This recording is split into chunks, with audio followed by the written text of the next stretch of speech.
Λοιπόν, πάμε στο top 4 της Beyoncé, κυρίες και κύριοι. Δεν έχουμε σήμα, δεν προβλέψαμε να φτιάξουμε ένα σήμα για το top 4 της Beyoncé, αλλά μια από τις πιο αστείες στιγμές είναι στο νούμερο 4. Σήμερα το έλεγα στα παιδιά στο ραδιόφωνο. Ήταν πραγματικά μια πολύ αστεία στιγμή, γιατί είσαι τώρα μέσα στο Ολυμπιακό στάδιο.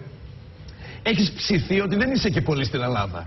Γιατί ακούς αυτές τις μουσικές, βλέπεις την Beyoncé, τις χορεύτριες, παραγωγές, χαμός.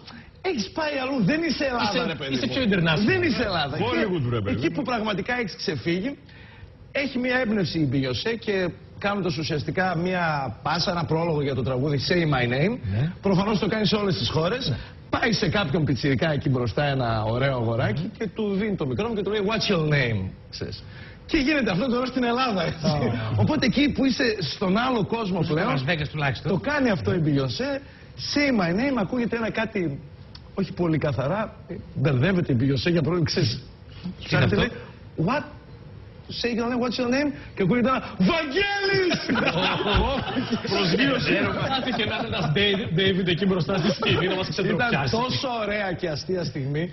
Και εντωμεταξύ το λέω αυτό το πράγμα στο ραδιόφωνο και παιδιά, Γιάννη είσαι μάρτυρας. Σου λέω να δείτε που αυτός ο Βαγγέλης θα γίνει star. Θα βγει στο star. Άνετα.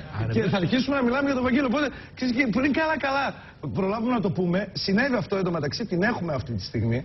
Μισό λεπτό, λίγο, κάποιος μισό λεπτό να τη βρούμε. Δεν γίνεται, είναι αδιανόητο αυτό που γίνεται. Τόσο λίγο ανεβαίνουν όλα πάνω. Τι ζει από σήμερα είναι αυτό το πάρα πολύ αστείο. Τι πολιτισμικό σοκ. Τι συμβαίνει στο κεφαλάκι του.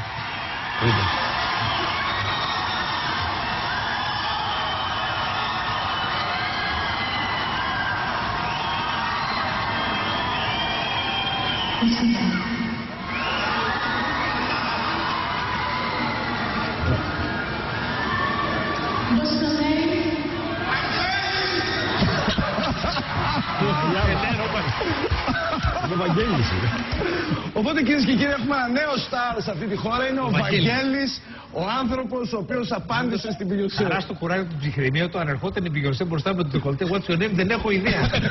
Εμένα αν μου έλεγε What's your name, την έλεγα Jay-Z. Ευνόητους λόγους, μπας και μπερδευτεί. Αν το φάει, το φάει. Και αν σου κάτσει. Οπότε. Τόσο ο Βαγγέλης είναι ο νέος στάρ της χώρας. Είναι ο άνθρωπος ο οποίος είπε το όνομά του στην Beyoncé και βγήκε εννοείται στο Star Channel για να τον απολαύσουμε. Στο νούμερο 4 επιτέλους ξεκίνησε αυτό το top 4 της Beyoncé. Βαγγέλη, ξέρει τα πάντα. Είσαι στην πισιναδία, είσαι μπροστά κάθεσαι. Ναι. Και κατεβαίνει η Beyoncé προς εσένα. Και μετά μου λέει κάτι και μου λέει ήμουν Sing ή πώς σε λένε ή what's your name. Ναι. Και της λέω Αγγέλης. Και μου λέει σε τι τα γέννα, γιατί δεν το είχε πάρει. Δεν είχε ακούσει λογικά. Ναι. Και μου ξαναλέει what's your name, της λέω Βαγγέλης. Και λέει Βαγγέλης. Βαγγέλης. Ναι. Βαγγέλης από τον παππού σου ή από τη γιαγιά σου, Βαγγέλης?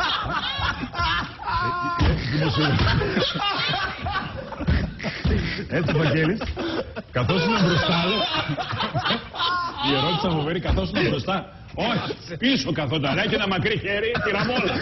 1,5 χιλιόμετρο, Βαγγέλης. Την άκρη πώς τον κάρπο. Είχε κι άλλους, αλλά με την έκοψε όταν ανέβαινε, πώς με βλέπε. Ρε το Βαγγέλη. Μπορεί να επιστρέψει στην Αμερική η Beyoncé για να πει το Jay-Z, γνώρισα έναν Βαγγέλη. Σου χάσουμε ένα Jay, χωρίζουμε. Γιατί το είπε, είπε ο Βαγγέλης. Είπε ο Βαγγέλης. Βαγγέλης.